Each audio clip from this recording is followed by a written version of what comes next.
Hola, mi nombre es Bárbara Arizaga y soy host del podcast Aula Magna. En este episodio tenemos a Santiago Navajas, es profesor de filosofía en España, crítico político y cultural.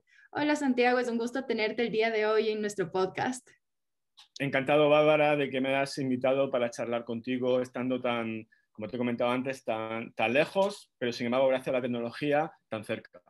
Definitivamente. ¿Por qué no nos cuentas un poco de quién eres y qué te llevó a ser un crítico político y cultural? Sí, pues bueno, yo inicié mi carrera profesional estudiando un par de carreras relacionadas con la filosofía. En este caso soy licenciado en filosofía y también en antropología social y cultural, pero luego di un giro y he hecho, aparte de un máster de filosofía contemporánea, también hice un máster en economía. Entonces, en este cruce entre la filosofía y la economía fue por lo que me inicié un poco a la hora de comentar los temas de actualidad que sucedían en España fundamentalmente, pero también en el mundo de la cultura desde el punto de vista internacional, a escribir en blogs, y a partir de ahí me contactaron en España de diferentes medios y a partir de ahí es como he iniciado una carrera también como crítico profesional, tanto de la política como de la cultura, porque un poco lo que te permite la carrera de filosofía es ver las cosas con un poco más de abstracción, un poco más de generalidad, y en ese sentido pienso que mi punto de vista puede ser un tanto más interesante en cuanto a que soy capaz de dar ese punto de vista de la filosofía que está quizá un poco más alejado de lo que pueden ser los intereses del día a día, pero sin embargo sí puede servir, como te decía, para la cuestión de los temas de actualidad, pero desde ese punto de vista de la reflexión un poco más abstracta. Viendo tu trabajo y lo que has escrito, sé que admiras a personas que apoyan más a la libertad, como Borges. ¿Qué te llevó a apoyar a personajes como Borges? Sí, claro, Borges es un referente fundamental tanto para la literatura como para la filosofía, ¿no? Su reflexión filosófica acerca de la cuestión de la literatura, al mismo tiempo que darle a la filosofía esa calidad literaria que él tiene, es uno de los referentes fundamentales, yo creo que para la literatura y para la filosofía en español. Borges es sin duda el literato mejor que hay en lengua española en el siglo XX, y como combinaba esa faceta al mismo tiempo de poeta, también de gente que escribe relatos cortos y al mismo tiempo de ensayista, es por lo que es tan querido por la gente de filosofía, porque además mantenía un punto de vista que era siempre muy políticamente incorrecto, pero a fuerza de ser original y auténtico, no muchas veces en el sentido de querer llevar la contraria por simplemente epatar al burgués, ¿no? Borges, cuando tenía esas opiniones tan políticamente incorrectas, lo hacía siempre con un talante de sinceridad y de verdad, que es lo que le hace ser tan atractivo para la gente de filosofía, ¿no? No es alguien que simplemente quiere ser arbitrario por capricho, sino porque él sentía una necesidad y un interés de comprometerse en la literatura con la verdad. Entonces, desde ese punto de vista, Borges sigue siendo hoy en día, sin duda alguna, quizás junto con Vargas Llosa, el referente fundamental de todos aquellos que nos interesa la ficción en cuanto que mentira, pero también porque tiene una conexión con la realidad y con la verdad. En uno de tus tweets comentas que Borges era un old wing del libro cuyos instintos, emociones y hábitos componían un universo emocional e intelectual completamente contrapuesto a cualquier tipo de fascismo en tiempos de Perón, pobre. Aunque sí era una época súper difícil, ¿en qué se diferencia en los tiempos de ahora? Porque ahora es muy común lo que es políticamente correcto, los espacios seguros en campus, personas que opinan, que opiniones o argumentos los hacen sentir incómodos, entonces eso es como hablar violentamente. Sí, Borges tenía una formación británica y una querencia anglosajona que le hacía ser muy interesante en el mundo cultural hispánico, porque efectivamente traía, digamos, lo que era la reflexión española, esa cualidad del viejo liberal inglés que le hacía ser tan absolutamente imposible de captar por las fuerzas fascistas que pudiera haber en cualquier momento hoy en día por los populismos. Entonces, hoy en día es cierto, como tú bien dices, que estamos viviendo una dictadura políticamente correcta que lleva a que mucha gente trate de censurar simplemente a los que opinan diferente y no se permite esa amplitud del disenso.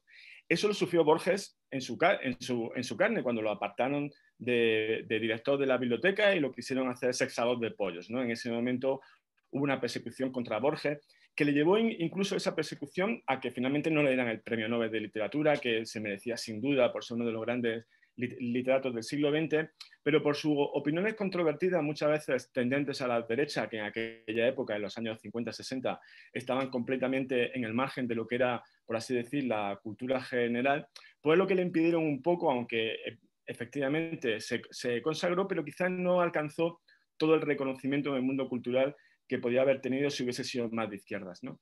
Hoy en día, ¿qué es lo que sucede? Pues lo que tú comentas. Por un lado, hay una gran presión en las redes sociales acerca de todo aquello que sea parte de lo que viene a ser el consenso socialdemócrata, ¿no? Una serie de valores que están en el centro izquierda y que evitan que cualquier persona que quiera discutir con ellos se les permita entrar en el discurso público porque inmediatamente se le cataloga de fascista, de racista o de cualquier cosa.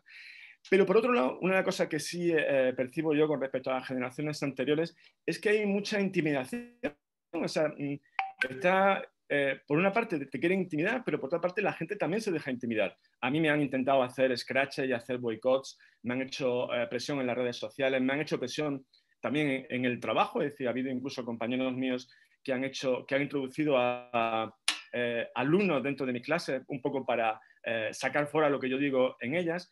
Pero cuando uno tiene un convencimiento en lo que dice, está razonado y tiene una serie de argumentos para defender aquello que dice, no hay que tener miedo a los scratches, no hay que tener miedo a la intimidación y es lo contrario, hay que plantarles cara. Entonces, por un lado es lo que tú dices, hay mucha gente que está presionando para imponer ese punto de vista políticamente correcto, pero por otro lado, lo que no tenemos que hacer nosotros es dejar de la presidenta de la Comunidad de Madrid, Isabel Díaz Ayuso, que es la única política que existe dentro del centro derecha español que ha sido capaz de plantar cara a ese paradigma que te comentaba antes de la socialdemocracia y está dando una batalla cultural en conceptos fundamentales como puede ser, en su caso, la preeminencia del valor de la libertad sobre otros valores. Entonces, estamos viviendo una época de una batalla cultural impresionante. Entonces, yo a lo que animo a la gente es que cuando precisamente quieran censurarlos porque intentan imponer esos safe spaces, pues que se rebelen contra eso y que sean capaces de plantar oposición dando la cara. Eso le llevará a tener que pagar un precio, ¿no? Que es el precio seguramente de la soledad o, por así decir, estar siempre como en el informe de la minoría. Pero bueno, los liberales siempre hemos estado desde el siglo XVII con Juan de Mariana en España y con John Locke en Inglaterra en esa oposición contra la mayoría, con lo cual para nosotros estar en una época de corrección política y de luchar contra la censura no es nada nuevo, forma parte del ser y del talante del liberal, ¿no? Siempre estar en contra de todos aquellos que quieren implantar la censura desde la izquierda o desde la derecha. Lo que a mí me llega a sorprender es por qué sigue siendo tan popular lo que es de izquierda cuando hemos visto que tener libertad de mercado y más libertades lleva al progreso de sociedades. Entonces, ¿qué le mantiene a ese discurso siendo tan popular cuando la historia no va de su lado? Sí, tenemos que considerar los liberales que nosotros tenemos un problema para llegar a la mayor parte de la gente y de eso tenemos que ser conscientes. Y es que el liberalismo, por así decir, incorpora una serie de, que yo llamo valores fríos. Tú has comentado el tema de la libertad, tú has comentado también el tema del libre mercado, tú has hablado de la democracia representativa. Todos esos son grandes abstracciones que, como bien dices, llevan a que los pueblos tengan una mayor prosperidad, una mayor libertad, una mayor cantidad de derechos civiles. Pero eso choca contra unos instintos tribales que tenemos que nos llevan a querer siempre pertenecer a una tribu, a una secta y a sentir, por así decir, el calor del rebaño. En ese sentido, el socialismo siempre va a ser insuperable, como también va a ser insuperable el conservadurismo, que vende otro tipo de tribus y otro tipo de valores también, por así decir, cálidos, que tienen que ver con precisamente pertenecer a una serie de grupos que te hacen sentir una pertenencia a ese grupo. Nosotros no, porque nosotros no defendemos el valor del grupo en sí, sino más bien el valor del individuo y que uno más que pertenecer a sectas pertenezca a clubes, es decir, a que haya unas afinidades que no vengan dadas ni por la clase, ni por el género, ni tampoco por la tradición, sino que uno en el ejercicio de su libertad decida con quién quiera estar y con quién formar esos grupos. Desde ese punto de vista, los liberales lo que hemos hecho ha sido reconstruir conceptos como el del patriotismo. Para un liberal el patriotismo es muy importante, pero siempre que sea un patriotismo constitucional, es decir, que sea capaz de entroncar la tradición, la historia, la lengua de un país con los valores fundamentales que están en las constituciones de todo el mundo. Entonces, nosotros siempre lo vamos a tener crudo para conseguir el cariño de las mayorías, por así decir. El liberalismo nunca va a ser populista. Yo siempre comento que un partido liberal a lo máximo que tiene que aspirar es a formar un pequeño grupo de diputados en el Parlamento que puedan afectar a esas mayorías socialistas y conservadoras para que vayan en la buena dirección, pero que nunca vamos a alcanzar el poder. Por eso yo te decía también antes que los liberales estamos muy acostumbrados a estar en la minoría. Pero desde la minoría podemos ser muy influyentes para que tanto conservadores como socialistas consigan por lo menos, si no ser como nosotros, que tampoco en nuestra pretensión, porque a nosotros nos gusta que haya pluralidad en la sociedad. En una sociedad liberal siempre va a haber conservadores y siempre va a haber socialistas. Sin embargo, las sociedades conservadoras o socialistas es muy probable que a los liberales pretendan eliminarlos. Entonces, pero esa es nuestra fortaleza. Nuestra fortaleza también es nuestra fragilidad.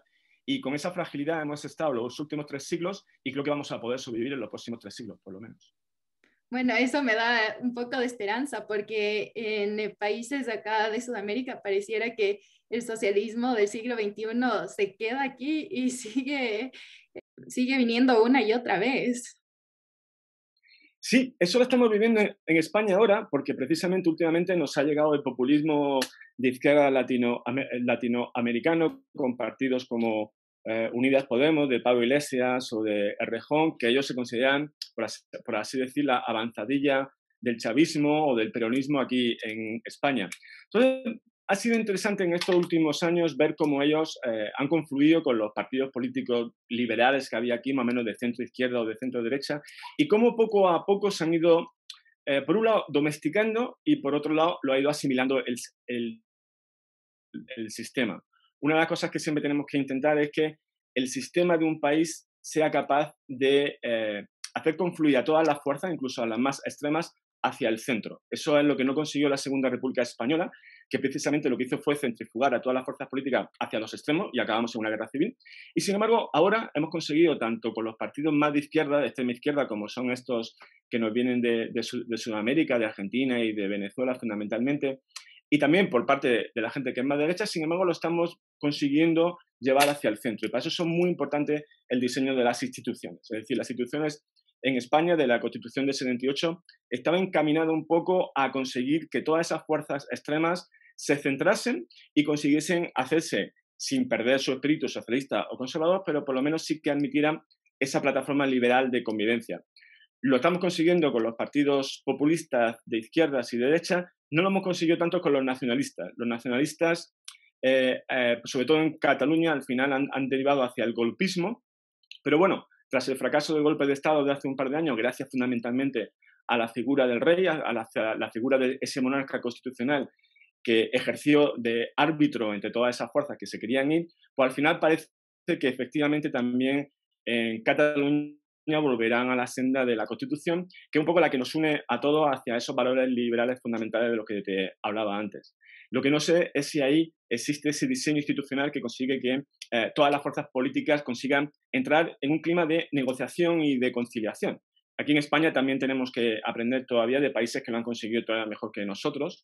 España, por ejemplo, ha pasado en 40 y tantos años de una dictadura franquista a ser una de las mejores democracias del mundo. Pero tenemos que intentar todavía aprender de nuestros mayores y ahí está muy bien la influencia internacional. Es decir, los españoles hemos aprendido mucho de nuestra entrada en la Unión Europea, que nos ha hecho ver cómo existen otros modelos, como por ejemplo el modelo alemán, el modelo holandés, el modelo irlandés, que consisten en que fuerzas políticas de muy diversos signos, sin embargo, son capaces de negociar algunos parámetros en común y eso es lo que consigue al final que haya tanto libertad como paz, como prosperidad. Por eso quería que nos expliques un poco qué es la prosperidad. La prosperidad es el valor fundamental que tiene que buscar un país, porque no es tanto la riqueza material como se podría pensar, hace falta sin duda un mínimo material para vivir, pero la prosperidad tiene que ver sobre todo con el espíritu. Y con eso me refiero a que la gente, a pesar de que tenga a lo mejor solo un mínimo para vivir, sin embargo tiene la conciencia y tiene la esperanza de que a partir de que el sistema le dé oportunidades y le dé cancha para desarrollar todo su potencial y todas sus capacidades, puede llegar a satisfacer sus sueños.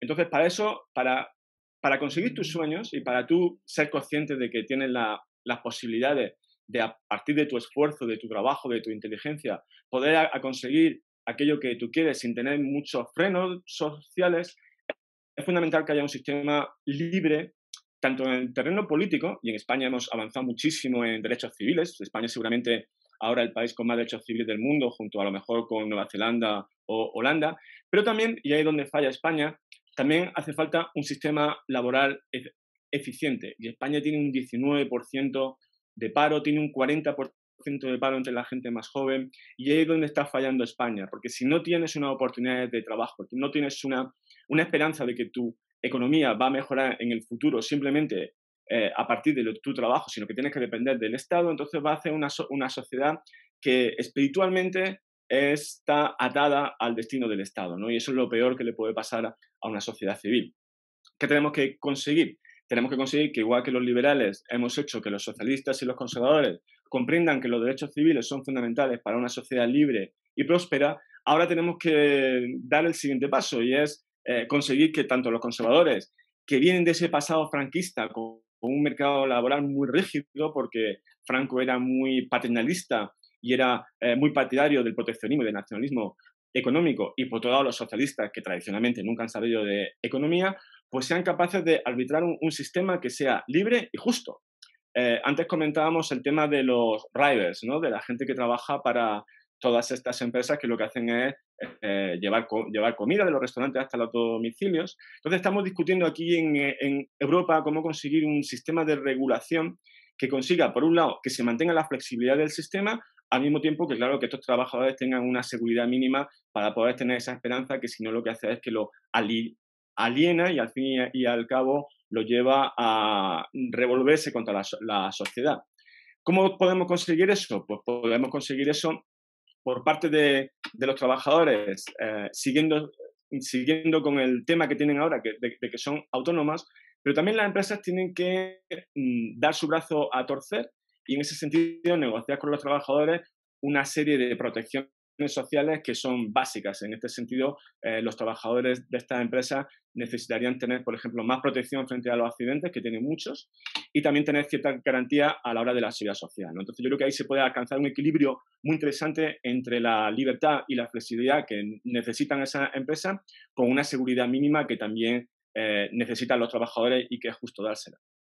Pero también hemos visto que ciertas normativas han causado que estos sistemas de delivery se vayan de ciudades pequeñas de España. Y supongo que eso de ahí puede afectar más a la prosperidad de esas ciudades que trabajar bajo esas condiciones. Exactamente. Lo que ha pasado en España es que existía un mercado, por así decir, un tanto desregulado, ¿no? En la que esas empresas tenían un poder de contratación absoluto. Se ha metido por medio entonces los tribunales de justicia de derecho laboral en España, y han pasado de un sistema súper desregulado a un sistema hiperregulado, que es la tradición española típica, sobre todo en los jueces. Entonces ahora quieren forzar a que esas empresas contraten a esos trabajadores dejando de ser autónomas y que pasen a ser asalariados suyos. Pasar de un sistema de trabajadores autónomos a un sistema de trabajadores asalariados llevaría a lo que tú dices, a que muchos trabajadores se quedarían fuera del mercado de trabajo. ¿Qué es lo que pasa en España tradicionalmente? La gente de izquierdas prefiere que la gente esté en el paro a que esté trabajando en unas condiciones que ellos estiman que no son las dignas, ¿no? Sin embargo, lo que tenemos que conseguir es efectivamente ese equilibrio que se ha conseguido en Italia. Las empresas españolas lo que están diciendo ahora al gobierno español es que copien el sistema de Italia. Y el sistema de Italia, y también en parte el de Francia, es que estos trabajadores sigan siendo autónomos, pero sin embargo lleguen a acuerdos concretos con los trabajadores para que les den un poco más de protección social a la hora de los seguros médicos y de los seguros sociales. Entonces, con esa negociación es como lo que te decía antes, que avanzan los mercados. En ese sentido, es fundamental tanto la concienciación de las empresas como la de los trabajadores, como del Estado, en que todos están trabajando por una labor común, porque lo que es bueno para los trabajadores es bueno para la empresa, y lo que es bueno para la empresa es bueno para los trabajadores. El sistema liberal que funciona en Europa fundamentalmente no es el de la SS Fair, que puede ser de la escuela de Chicago, sino más bien el de la escuela de Friburgo, el de los neoliberales, el de Walter Eucken o el de Röpke, que precisamente lo que intentan es eso, es decir, una articulación entre los intereses de todo el mundo para que haya un buen equilibrio, que también es lo fundamental en el liberalismo, ¿no? Es decir, que nadie tenga demasiado poder ni en el Estado ni tampoco en el mercado. Entonces yo espero que de aquí a los próximos meses se consiga llegar a ese acuerdo entre la empresa y los trabajadores mediados por el Estado y que haya una buena solución en la que todo el mundo gane, ¿no? Y yo creo que sería relativamente fácil. Sí, le ayudaría mucho a las personas. Y quería seguir con la siguiente pregunta. ¿Ha habido alguna sociedad que ha prosperado por medio de leyes o de un gobierno prohibicionista? Nunca, nunca, porque es que eso va en contra de una de las cuestiones fundamentales que nos tenemos que plantear ya en plan filosófico, ¿no? Y es, ¿cuál es la naturaleza humana? ¿Cuál es la naturaleza del ser humano?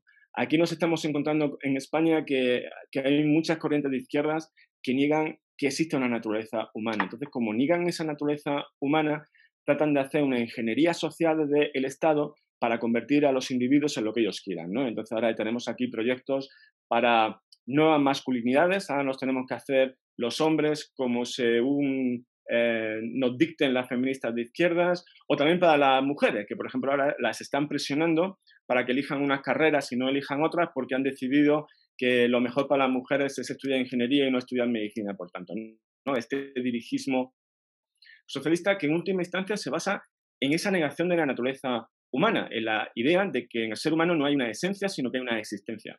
Y claro, si nos planteamos cuál es la naturaleza humana, eso se basa fundamentalmente en dos capacidades, que es la capacidad lingüística y la capacidad mental del ser humano, que están orientados hacia la creatividad. El ser humano es, por esencia, por naturaleza, creativo, porque el lenguaje que usamos y las capacidades mentales y conceptuales que tenemos nos están empujando constantemente a crear nuevas frases, a crear nuevos conceptos, a tener ese sistema político que mejor se adecua a esa naturaleza humana. Pues sin duda el liberalismo, porque precisamente se basa en eso, en un proceso, como decía Schumpeter, de destrucción creadora. El capitalismo está destruyendo y está creando constantemente nuevos tipos de empresas, nuevos tipos de negocios para adaptarse a esas necesidades, a esos intereses, a esos deseos, a esos valores del ser humano que también se están transformando constantemente. ¿Qué es lo que intentan hacer los socialistas siempre? Lo que intentan hacer los socialistas es imponer al ser humano su propia visión de lo que tiene que ser el mundo, mientras que lo que viene a decir el liberalismo es viva la libertad dentro de unos márgenes claros, que la libertad únicamente esté limitada por la responsabilidad. Entonces, en ese juego entre libertad y responsabilidad es lo que permite que lo que estamos viendo ahora, ¿no? Que en la mayor parte de los países del mundo donde existe más libertad, más prosperidad y donde existe más posibilidad de desarrollar uno sus propias características es los países occidentales donde tienen esos sistemas y es donde la gente quiere ir. Lo que pasa es que tenemos en el siglo XXI, y quería apuntar esto, un grave conflicto, y es que volvemos de nuevo al siglo XVII. Yo a mis alumnos siempre les digo que para nosotros el siglo más importante es el siglo XVII, porque ahí es donde se pone el fundamento de la ciencia moderna, de la tecnología moderna, de la política moderna y también de la economía moderna, ¿no? Y estamos siempre en un duelo entre Thomas Hobbes, que defendía un leviatán, un estado absoluto, y John Locke, que es, digamos, el principal representante del liberalismo en este siglo, que por el contrario defendía que tenía que haber sistemas constitucionales. Claro, tenemos el desafío de países como sobre todo China y sobre todo Rusia, que son dos modelos de un capitalismo de Estado que están desafiando a los capitalismos liberales que tenemos en Occidente. El siglo XXI yo creo que va a ser eso, va a ser el conflicto entre dos tipos de capitalismo, el capitalismo de Estado de los chinos y de los rusos y el resto del capitalismo. Entonces, eso sí que es preocupante, porque el modelo de Thomas Hobbes es un modelo muy fuerte y que se basa en una emoción radical del ser humano, que es el miedo. Entonces, frente al ser humano liberal, que se basa en el optimismo y en la esperanza, los sistemas como el chino y como el comunista, basados en Hobbes, se basan en el miedo y en intentar satisfacer el miedo natural que tiene la gente al cambio. Entonces vamos a tener que optar entre una sociedad basada en el miedo o una sociedad basada en la esperanza, que es la del liberalismo. Y veremos quién gana, ahí es donde tenemos que dar esa batalla cultural de la que te hablaba antes. Hablando de cultura, he hecho investigaciones y el libro que más se recomienda en los sílabos en universidades es el libro Communist Manifesto de Karl Marx. Como filósofo, ¿cuál crees que debería ser el libro más recomendado para todos los estudiantes? Esa es muy buena pregunta. Pues mira, hay un libro de filosofía que a mí me parece apasionante y era de alguien que no era liberal en el sentido político, pero que sí era un liberal de espíritu, un liberal en sentido amplio, que era Albert Camus. Albert Camus, ahora que comentábamos al principio de nuestra charla sobre gente que se resistía a lo políticamente correcto, Albert Camus es el filósofo francés que en un momento dado, dentro de la izquierda, fue capaz de oponerse a los grandes mandarines de la izquierda de aquella época en Francia y en el mundo, que estaban, por un lado, o bien antes rindiéndose a los nazis, o en el tiempo ya de los años 50 o los años 60, se pusieron a sueldo del imperio soviético y de los comunistas, ¿no? Y Albert Camus tiene un libro maravilloso, que es uno de mis libros de cabecera, que es El hombre rebelde, porque un liberal, sobre todo, es alguien rebelde, no solo con respecto a los demás, sino también hacia el propio sistema, ¿no? Y los liberales siempre estamos discutiendo entre nosotros, ¿no? Entre los de Chicago, los de Virginia, los de Friburgo, que te comentaba antes. Entonces yo creo que El hombre rebelde es un libro magnífico, porque por otra parte, y frente a Marx, que era un hombre sin duda muy inteligente, pero carcomido por el odio y por el resentimiento de clase, que le llevó a postular que la sociedad tenía que ser un exterminio de una clase hacia la otra, en ese sentido, Albert Camus es todo lo contrario. Es alguien que reivindica la rebeldía y el pensamiento crítico, pero al mismo tiempo no desde la lucha contra el otro, sino desde el amor y la amistad. Entonces, El hombre rebelde, ya te digo, es uno de mis libros y yo creo que sería el que le recomendaría a toda o cualquier juventud que quiera precisamente no caer bajo los ídolos de ninguna tribu, sino que quiera permanecer siempre como un individuo que sea capaz de pensar por sí mismo y por su cuenta. Parecería sentido común que se debería mandar a leer más de este tipo de libros, pero ¿por qué se mandan a leer libros como Communist Manifesto que incita más odio? ¿Por qué tiene esa popularidad? Sí, en ese sentido, Internet está siendo muy buena fuente de información. Fíjate que cuando yo estudiaba la carrera de filosofía, apenas se oía hablar de Hayek, o no se decía hablar de Hayek para absolutamente nada, cuando Hayek es seguramente el filósofo político más importante del siglo XX. No se decía nada de la escuela austríaca, siempre estábamos por la escuela de Frankfurt, que eran unos neomarxistas, pero para eso nada del liberalismo. Internet está siendo fundamental para que la gente liberal de España y de Hispanoamérica y de todos los países del mundo consigan encontrar aquí un sitio de intercambio de ideas y un sitio de intercambio, de contactos de los unos para los otros. Y en este sentido es fantástico que una tecnología tan capitalista como pueda ser YouTube o como pueda ser la Wikipedia, precisamente lo que está abriendo son los espacios de información y de formación para gente que se sale fuera de la academia. La academia en España está completamente, por así decir, cooptada por la gente de izquierdas y es muy difícil salir de su paradigma. Mientras que los liberales, ahora que tú comentabas el manifiesto de Karl Marx, yo el manifiesto de Karl Marx, por supuesto que haría que lo leyesen los alumnos porque es un gran texto, pero mientras que la gente de izquierdas no lee a los liberales, la gente que somos liberales o de derecha sí leemos a Karl Marx. En este sentido ha sido fundamental ese ámbito de libertad y ese ámbito de depositorio de libros y de textos que ha sido Internet para la comunidad liberal, que si no en ese aspecto estábamos quedando cegados porque precisamente en la academia lo que dominan es la gente de izquierda que nunca tienen esa grandeza de hacer que se lean el texto de los adversarios y por eso se mueven ellos en su propia esfera, en su propia cámara de eco que no les permite salir fuera. Pero es una ventaja de los liberales, es decir, los liberales precisamente lo que vamos a seguir haciendo es seguir leyendo a los nuestros, pues claro, pero también a Karl Marx. Yo siempre digo que el Manifiesto Comunista es un texto que hay que leer obligatoriamente porque además de ahí podemos hacer una lectura liberal muy interesante porque tú seguramente también te has leído el manifiesto, ¿no?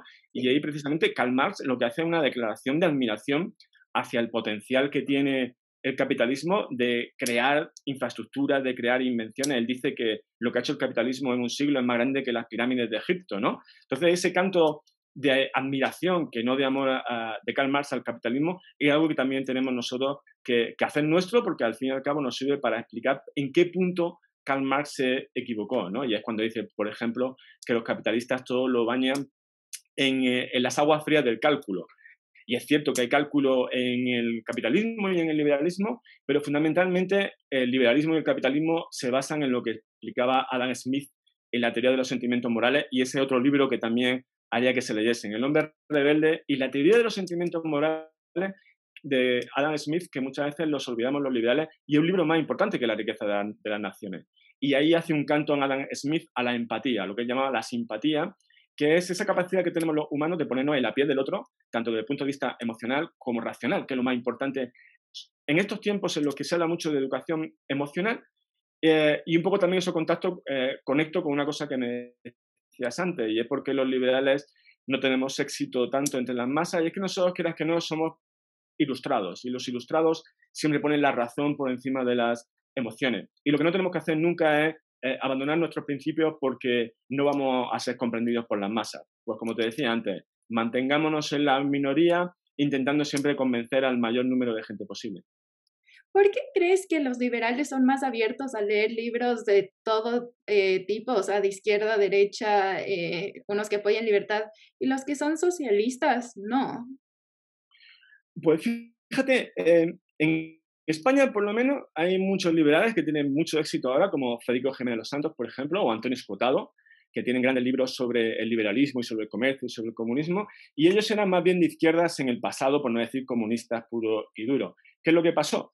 Que empezaron a salir de esa esfera de lecturas únicamente de izquierdas, y cuando se encontraron con otros autores, pues inmediatamente fue una especie de su caída del caballo, como la que tuvo San Pablo camino de Damasco, ¿no? Algo así también le pasó a Vargas Llosa, ¿no? Que también venía del comunismo sartriano más cerril, y cuando empezó a leer a otros autores se le abrió la mente.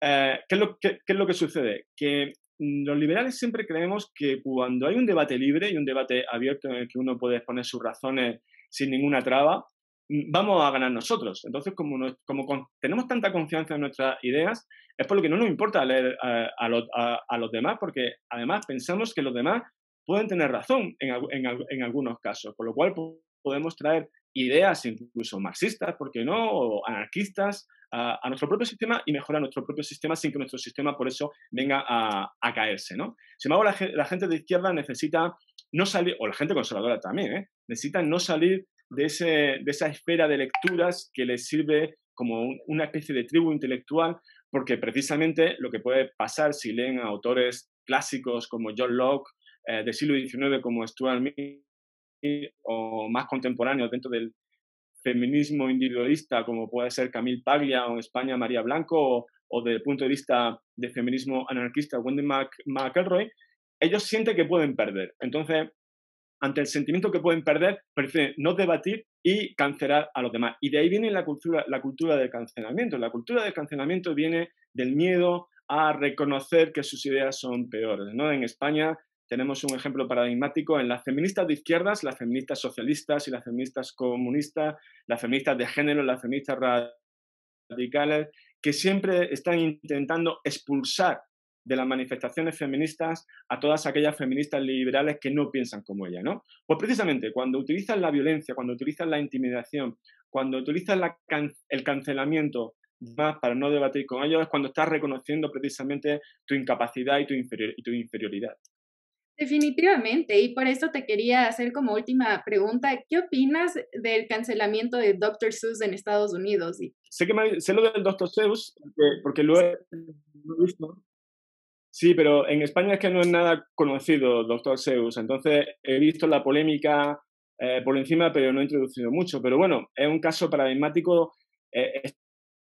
Estados Unidos, ahora mismo, si te digo la verdad, en Europa da mucho miedo Estados Unidos lo que está pasando allí. Yo tengo un artículo escrito que se llama Los Estados Soviéticos de América, porque se está viviendo un macartismo como no sucedía desde que el senador Thomas McCarthy lanzó su caza de brujas contra los que eran comunistas en Estados Unidos, pero ahora está multiplicado por 1.000.000, y además por la izquierda, que el macartismo por parte de la izquierda esto ya es más peligroso, porque claro, como la gente de izquierda son los que dominan la cultura y los grandes medios, mientras que en aquella época había una oposición intelectual a ese macartismo de izquierda, sin embargo ahora vemos como los grandes medios norteamericanos, fundamentalmente el New York Times, el Washington Post, New Yorker y otras instituciones y empresas como Google o como Facebook o como Twitter están apoyando ese macartismo.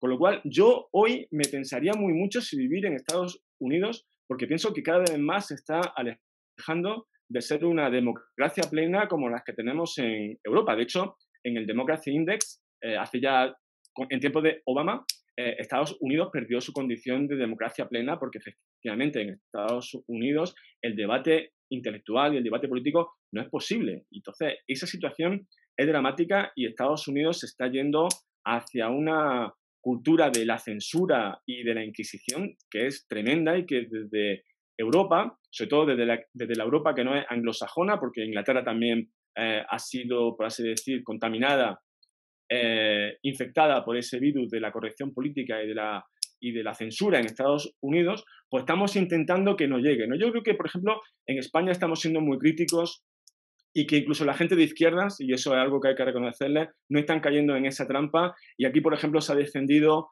el derecho a la presunción de inocencia de Woody Allen, o, por ejemplo, nos hemos reído todos de esa presunción de Amanda Gorman, una poeta negra norteamericana que aquí ha querido imponer en España y lo ha conseguido, que no lo traduzca a un hombre blanco, sino que tiene que ser como ella, una mujer negra o activista, ¿no? Lo cual es ridículo. Para traducir a alguien, lo único que hace falta es tener inteligencia y sensibilidad, no importa el color de la piel. O sea, que esa debacle que se está produciendo en Estados Unidos de racismo por parte de los negros hacia los blancos es uno de los espectáculos más dramáticos de este inicio del siglo XXI, y es muy peligroso porque al fin y al cabo, en esa lucha contra ese capitalismo de Estado de China y de Rusia, necesitaríamos a los Estados Unidos, pero los Estados Unidos me temo que se están perdiendo para la cosa y que va a ser muy difícil de volver a captarlos, porque si medios como el New York Times o New Yorker o Washington Post se suman a este racismo institucional y a esta censura por parte de los medios, lo vamos a tener muy, muy difícil. Sí, y un claro ejemplo de eso es como Tucker Carlson, él le tocó irse a El Salvador y yo nunca antes había escuchado de alguien que se va de Estados Unidos a protegerse a El Salvador. Generalmente las personas del Salvador se van a Estados Unidos a tener más libertad y una mejor calidad de vida. Eso ha pasado, claro, ha pasado, por ejemplo, con Woody Allen. Woody Allen, en su última película, la ha hecho aquí en España, porque en Estados Unidos no puede trabajar y nadie quiere trabajar con él, como si fuese un apestado. Ya ha tenido que venir a España a hacer su última película. Kevin Spacey también es un perseguido político en su país. Es que tenemos que empezar a decir que en Estados Unidos hay gente que está siendo perseguida políticamente por parte de esta gente de izquierdas, claro. Y por eso me encanta leer tantos tus artículos, porque yo estudié en Estados Unidos, en California, entonces yo fui a una universidad que se supone que iba a ser más conservadora, entonces no tan de izquierda, pero la verdad es que sí me tocaron un montón de profesores de izquierda, que más en los últimos años de mi carrera me di cuenta de la censura y de cómo que tú digas una idea que a ellos no les gusta significa que estás mal, pero y que no puedes hablar, pero en cambio ellos sí tienen la libertad para decir todo eso y por eso quería que por favor nos digas en dónde podemos encontrar más de tus críticas. Bueno, pues en primer lugar, claro, en Libertad Digital, que es donde más escribo, normalmente escribo siempre 2 o 3 artículos a la semana. Aprovecharé para escribir un artículo sobre esta charla que estoy teniendo contigo, que me resulta tan apasionante, porque esto es una cosa que también teníamos que hacer más en los países hispanoamericanos, ¿no? Porque España, al fin y al cabo, también es un país hispanoamericano. Nosotros tenemos la inmensa suerte de formar parte de Europa, pero por otro lado, los españoles nos sentimos que si los europeos son nuestros primos, pero los hispanoamericanos son nuestros hermanos, ¿no? Entonces, en ese sentido, estos diálogos que podemos tener gracias a Internet con países como Ecuador, como Argentina, como México, para nosotros pueden ser enriquecedores y sería fantástico que ahora que, como te decía antes, Estados Unidos está abandonando esa función que tenía antes de faro de la libertad del mundo, pasásemos a ser los países hispanos, efectivamente, los que ejercen de contrapoder contra precisamente ese vecino del norte que se está haciendo tan peligroso en estos momentos. Espero sacar un libro dentro de relativamente poco, algunos meses, sobre precisamente todo lo que tiene que ver con el liberalismo, ideas fundamentales del liberalismo, y estoy trabajando en otro más hacia el futuro, porque este sería sobre el liberalismo como idea general para las nuevas generaciones que muchas veces tienen que tener una introducción en ese mundo. Pero otra cosa que me estoy planteando ya un poco a más largo plazo es precisamente el liberalismo del siglo XXI. Y sería genial, me parecía fantástico que para ese liberalismo del siglo XXI los países hispanos consiguiésemos crear una fuente de liberales, porque una de las cosas que no se saben muy bien es que el liberalismo no empezó propiamente en Inglaterra con John Locke y con John Milton, sino que empezó con los españoles, con la escolástica española, con Juan de Mariana, con Francisco Suárez en el siglo XVI, con lo cual el liberalismo es un fenómeno político esencialmente hispano, ¿no? Entonces sería fantástico que ahora en el siglo XXI nosotros nos convirtiésemos en potencias liberales. En España yo creo que dentro de poco vamos a salir de este pequeño bache populista que hemos tenido y será cuestión de unir fuerzas para que también pase eso en países tan hermanos como sois vosotros, y ya hay algunos referentes en Sudamérica, como puede ser, por ejemplo, Uruguay o Chile, que por lo que se ve por aquí efectivamente tienen un nivel de democracia constitucional muy alto. Sí, y esperemos que sea así y podamos unir fuerzas expandiendo la libertad, porque también en Chile eh, últimamente se está empujando un montón el socialismo, entonces no hay que dejar que eso evite el progreso de las sociedades y seguir impulsando estas ideas para que las sociedades puedan ser más prósperas. Efectivamente. Hablar entre nosotros y también hablar con ellos, ¿eh? Porque aquí Sí. en España los que han introducido más medidas liberales, ya que como los liberales no estamos nunca en el poder, han sido los socialistas y han sido los conservadores muchas veces los que han introducido estas ideas liberales, porque es verdad que también ha habido muchos liberales dentro del Partido Socialista Español y ha habido muchos liberales dentro del Partido Conservador, ¿no? Con lo cual también tenemos que hacer un poco esta labor de zapa con esos partidos, introducirnos dentro y a través del diálogo y del debate convencerlos de que nuestras ideas son las mejores. En España siempre ha habido un ministerio que ha sido para los liberales de cualquier partido, que ha sido el Ministerio de Economía. Entonces, si controlamos el Ministerio de Economía, vamos a conseguir controlar muchas cosas dentro del país, vamos a mejorarlo, vamos a hacerlo más rico y vamos a hacerlo más libre, al fin y al cabo. Sí, tienes toda la razón. Realmente ha sido muy enriquecedor conversar contigo y tenerte en este episodio de Aula Magna con nosotros. Muchísimas gracias y sé que de seguro tenemos muchos más temas para conversar, entonces espero que no sea la última vez que te tenemos en este espacio. Ha sido un placer. No te olvides de suscribirte y seguirnos en redes sociales.